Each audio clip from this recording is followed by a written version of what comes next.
poder falar um pouquinho com vocês sobre o que a gente faz e, claro, uma representatividade feminina na ciência, na pesquisa, mostra também para outras mulheres o quanto que todas nós somos capazes, né, de chegar até onde todas nós podemos chegar, onde a gente quiser chegar, né? A gente pode ser o que a gente quiser ser.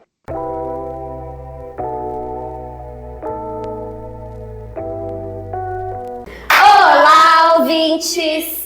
Somos estudantes do 7º ano. Meu nome é Gabriela. Meu nome é Luane. Meu nome é Olivia. E meu nome é Júlia. Esse é o terceiro episódio do EduqueCast. E nossa convidada especial de hoje é a Michele Manfrini, docente da Universidade Federal de São Paulo e pesquisadora em saúde e nutrição das abelhas. Seja bem-vinda, Michele. Obrigada, gente. O prazer é muito grande estar aqui com vocês, poder falar um pouquinho do que eu faço. Nossa primeira pergunta é: por que escolheu estudar a nutrição e saúde das abelhas? Bom, isso faz bastante tempo. Quando eu comecei a pensar nesse tipo de trabalho, uma das coisas que a gente precisa primeiro falar é que a saúde das abelhas, a saúde das abelhas, ela está completamente relacionada à nutrição que essas abelhas, elas recebem. A ideia, na verdade, sempre foi tentar entender como que essa nutrição refletia nessa saúde, como essa saúde ou falta dessa saúde refletia no meio ambiente. Como essas abelhas, então, elas são cruciais para o desenvolvimento, que desempenham um serviço ecossistêmico muito importante de polinização, eles são um dos principais polinizadores que a gente tem no nosso planeta. Entender um pouquinho de como isso estava, a falta desses alimentos no campo, refletindo negativamente na saúde desses organismos, faz com que a gente, então, consiga desenvolver práticas para tentar protegê-las de alguma maneira. Para a gente poder entender o que eu faço hoje, que é um trabalho de desenvolvimento de ração, antes de tentar fazer as rações adequadas para essas abelhas que nós trabalhamos, que são abelhas sem ferrão. Hoje em dia, eu trabalhava antes com a abelha Apis mellifera, que é a abelha africanizada, aquela que tem ferrão. Não dava para eu trabalhar só com as nutrições sem antes conhecer um pouquinho do reflexo da falta desse alimento para esses organismos. Então, esse foi o motivo que desencadeou toda essa busca e essas dúvidas que a gente tinha e faz com que eu trabalhe com isso desde então. Faz 20 anos. A gente queria saber como a sua pesquisa com a suplementação artificial de abelhas contribui para a agricultura sustentável. Bom, então hoje, depois que eu venho trabalhando há bastante tempo com esse desenvolvimento dessas ações, e tem que ser ração específica para determinadas espécies, porque, como vocês sabem, a gente tem muitas espécies de abelhas sem ferrão no Brasil. Elas são muito diferentes e elas têm necessidades muito diferentes. Então, primeiro que trabalhar com suplementação artificial, a gente tem dois modos, né? Um modo que a gente suplementa artificialmente com xarope, que a gente simula um pouco aquele néctar das plantas, que elas transformariam em mel, então fazendo com que elas tenham energia através dessa suplementação. Mas a minha principal busca de trabalho é em relação à suplementação artificial, só que proteica, que é algo que as pessoas muitas vezes sempre falam: trabalha com suplementação de proteína, mas a abelha não come só mel.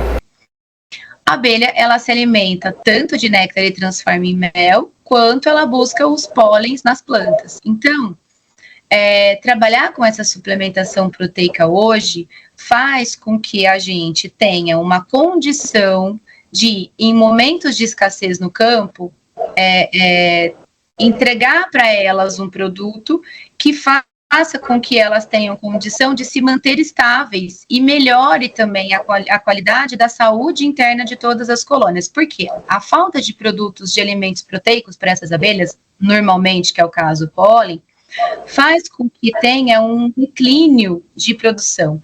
Produção de quem? Da rainha. A rainha, ela precisa de pólen para que ela tenha a condição de botar todos os ovinhos que ela coloca. Se não tem pólen suficiente, a rainha coloca poucos ovos. Se ela coloca poucos ovos, vai dar poucos organismos adultos. Sem esses organismos adultos, menos organismos vão fazer o processo de polinização.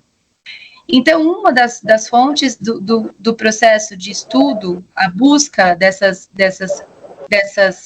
perguntas em relação à nutrição é essa, para tentar suprir um momento de escassez no campo e a gente entrega para ela um produto proteico. E como isso contribui para a agricultura sustentável, muitas vezes, para a agricultura sustentável, trabalhar com um polinizador que, de fato, faça o serviço ecossistêmico de polinização em um local que tenha ainda pouca quantidade de disponibilidade de pólen, colocar para elas essa ração proteica faz com que elas se mantenham estáveis e tenham um crescente de adultos para poderem cada vez mais fazerem a polinização nesse ambiente que é tão importante, que são esses trabalhos hoje que está hoje despontando como os principais que nós vemos como agricultura sustentável, sistemas agroflorestais e trazendo para esses sistemas as abelhas também, principalmente as abelhas sem ferrão, que são ativos polinizadores de culturas apropriadas desses sistemas ecológicos que nós temos como os corretos, né? Michele, eu gostaria de fazer uma pergunta.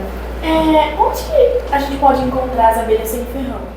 As abelhas sem ferrão, elas estão distribuídas na região tropical e subtropical de todo o planeta. A gente fala que ela tem uma faixa distribuída nos neotrópicos. Aqui nas Américas, então a gente tem, por exemplo, América Central, a gente encontra abelha sem ferrão, América do Sul, mas a gente não chega, por exemplo, na Argentina, que é a região mais tropical e subtropical que nós temos aqui na nossa região, né? Mas por todos esses espaços onde nós temos essas características de biomas, né, que se caracterizam por serem tropicais ou subtropicais, nós encontramos as abelhas sem ferrão. E elas são super diversas, muitas espécies, a biologia bastante diferente de uma para outra, mas todas extremamente importantes porque são polinizadoras incansáveis. O que mais te surpreendeu com as suas descobertas?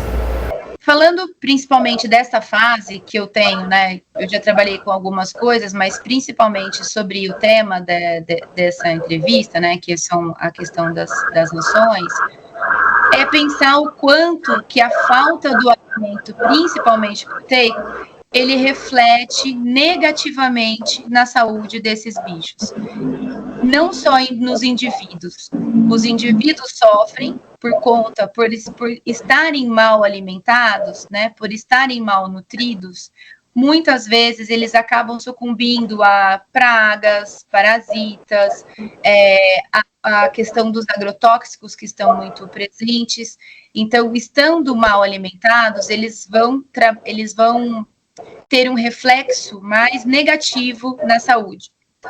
E perceber o quanto que eles são dependentes desses recursos. Então, o que nós estamos fazendo com isso? Tirando a cada vez mais as florestas que alimentam esses polinizadores que são tão importantes. Então, as descobertas mostram o quanto que a falta de um alimento proteico reflete negativamente na saúde desses bichos, individualmente e por conta disso tudo, né, na população como um todo.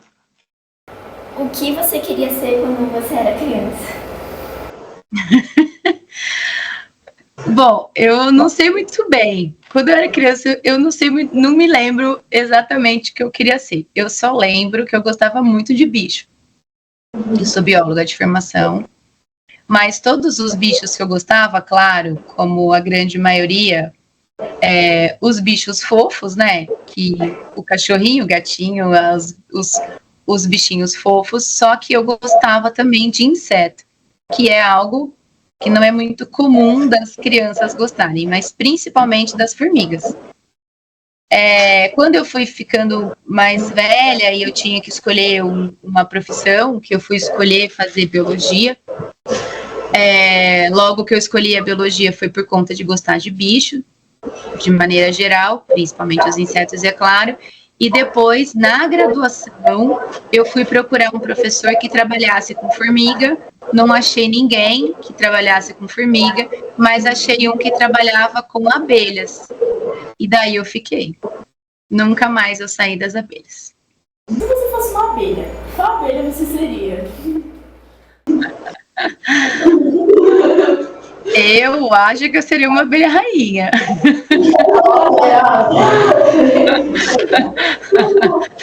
Já que é para escolher, eu escolheria ser uma abelha rainha. Não que as operárias são extremamente importantes, todos eles são importantes, né? Dentro de uma sociedade das abelhas, que nós temos o que nós chamamos de castas, que são as fêmeas, a rainha que coloca os ovos, e as operárias que fazem todo o trabalho.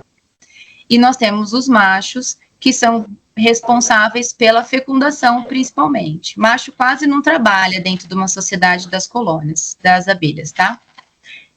Eu escolheria ser uma rainha por vários motivos. Primeiro, que ela tem uma qualidade de vida bastante melhorada em relação às operárias, não pelo fato de não desempenhar tarefas, mas pelo fato de ter um papel muito importante, que é de ser poedeira, que é o que a gente chama, né, de colocar os ovos.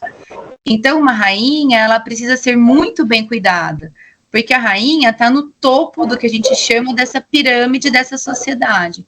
E ela vive muito mais tempo. A alimentação dela é diferenciada e ela vive um tempo muito maior, porque ela vive, dependendo o tempo de vida dela, tem a ver com a quantidade de ovos que ela oviposita.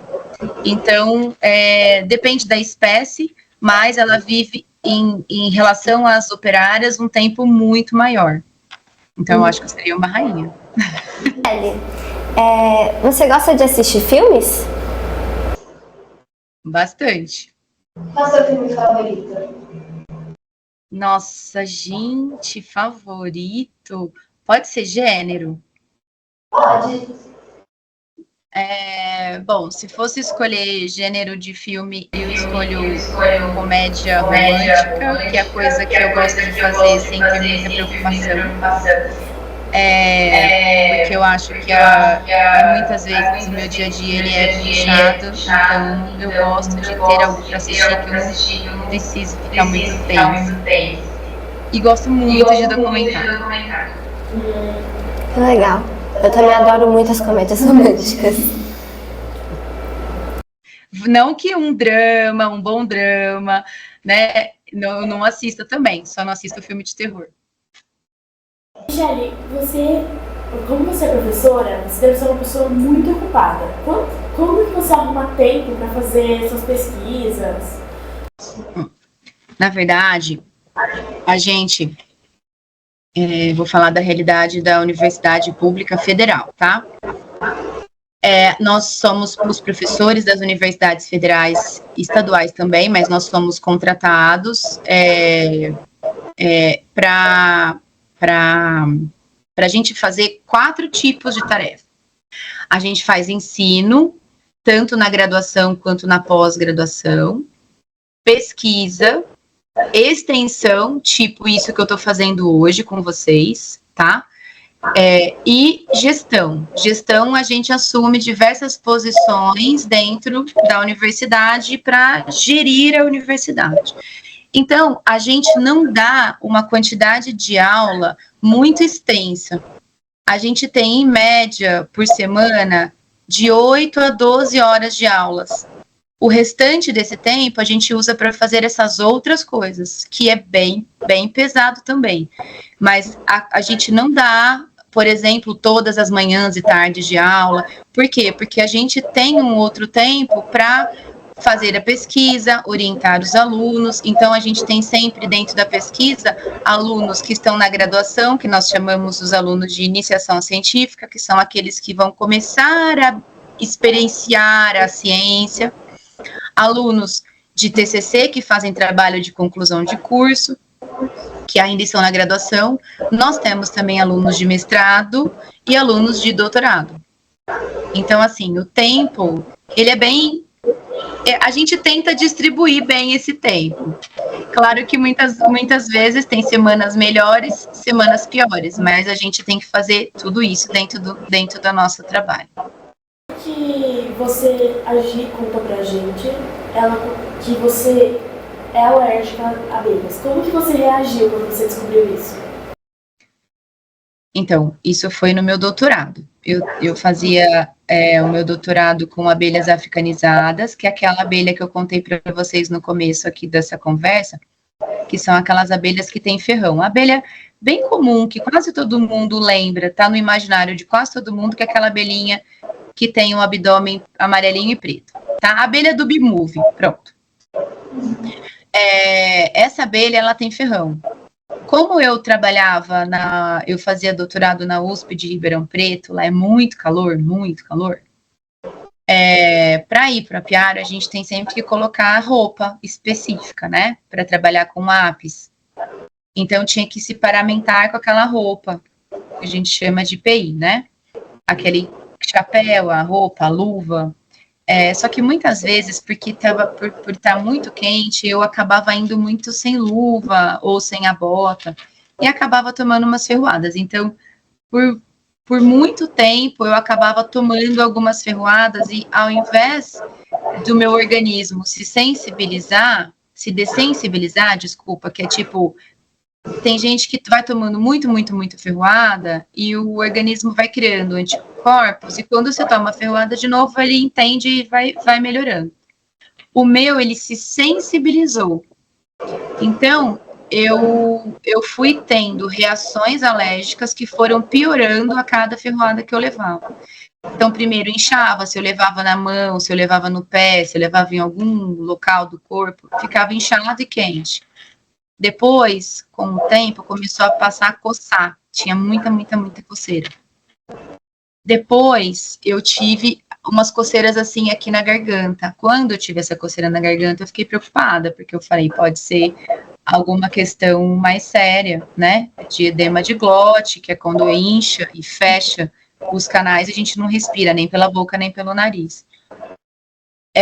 E aí foi o que aconteceu, num outro evento, como eu já tinha procurado a médica, eu já tinha comigo um kit, que era com remédios e uma injeção que a gente chama de adrenalina, para o coração bater mais rápido e circular e liberar essas substâncias que desobstruiria esse fechamento que eu tive, mas eu cheguei a ter, então foi bem sério.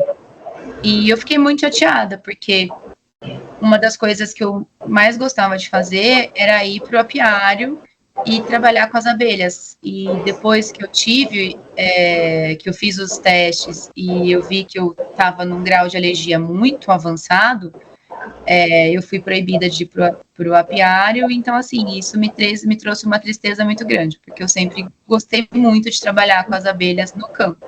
Mas hoje eu não posso mais. E por conta disso, eu parei de trabalhar com as apis mellifera e comecei a trabalhar com as abelhas sem ferrão, porque o nome delas já diz, não tem ferrão. Você já viajou para o exterior? Já. Para qual lugar que você foi? Fui para alguns lugares. Fui já a trabalho e fui a lazer. Vou falar a trabalho, porque eu acho que trabalho é legal, porque eu acho que ele fica bem dentro do que a gente está falando aqui. Quando eu estava no pós-doutorado, eu fui para 3 universidades americanas. E eu passei um tempo lá. Eu fui para a Universidade de Minnesota, que é um estado bem perto do Canadá, bem frio.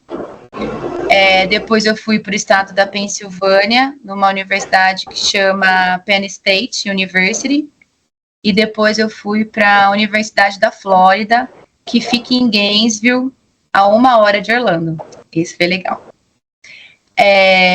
Mas foi muito importante esses 3 estágios no exterior para ver, principalmente, como outros pesquisadores de outros países, né? Na verdade, a minha experiência foi de trabalho nos Estados Unidos, né, principalmente, mas como que o americano trabalha de maneira diferente do brasileiro. Então, isso foi muito legal. É uma experiência bastante enriquecedora, eu acho, que para qualquer pesquisador que ter esse intercâmbio e conhecer outros locais, conhecer outros pesquisadores, isso dentro da ciência a gente chama de internacionalização.